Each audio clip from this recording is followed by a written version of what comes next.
जय हिंद दोस्तों, स्वागत है आपका NAPS नॉलेज नेटवर्क में। कहते हैं मेहनत अगर आदत बन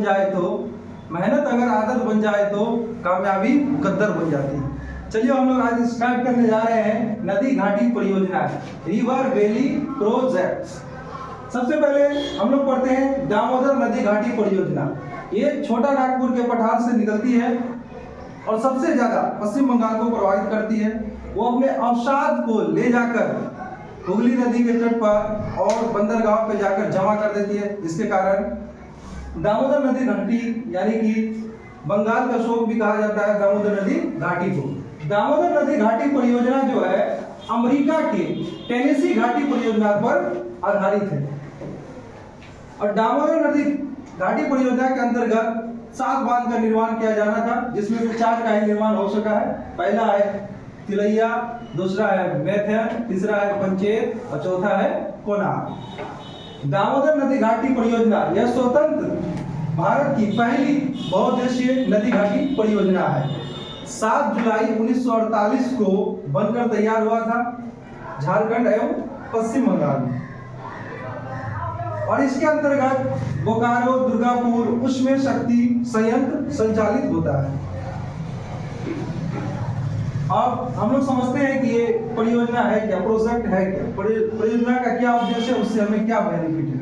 तो बाढ़ का इससे नियंत्रण होता है, बाढ़ का नियंत्रण होता है। जैसे हम लोग देखते हैं कि दामोदर नदी घाटी में बहुत ज्यादा बाढ़ आता है, जिससे क्या होता है हुगली नदी पर जो है पूरा अवशेष जमा हो जाता है और नदी संकट में पड़ जाती है।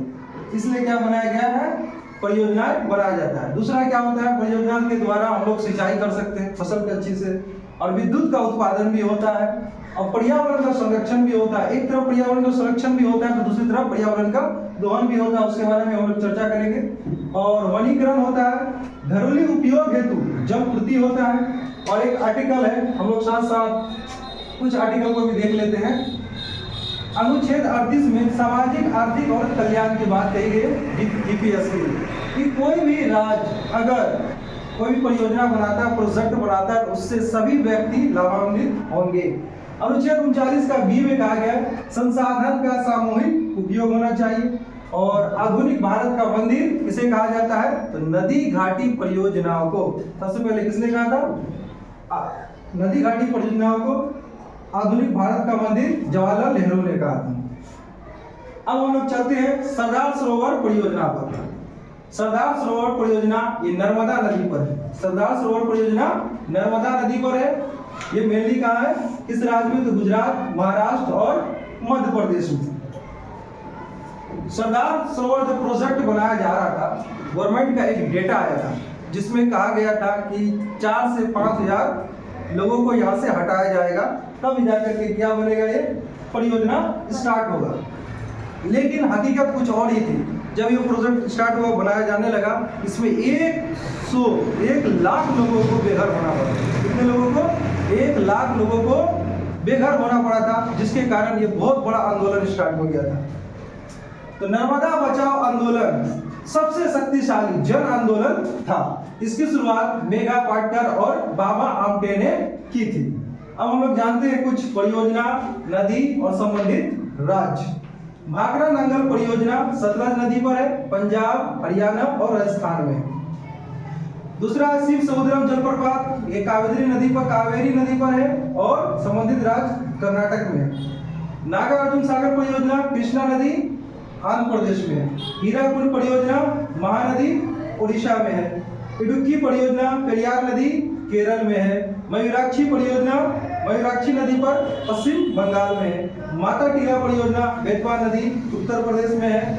पोचमपात परियोजना गोदावरी नदी तेलंगाना में है। चंबल परियोजना चंबल नदी पर राजस्थान और मध्य प्रदेश में।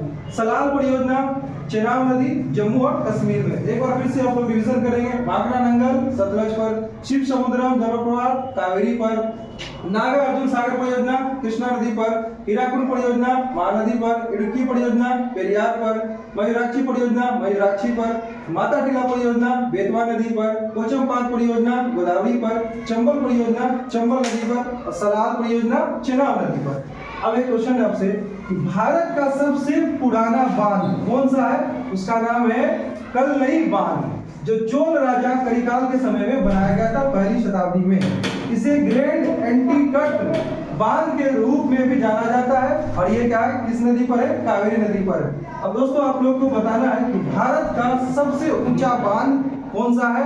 कमेंट बॉक्स में कमेंट करके इसका आंसर दीजिए। Thank you.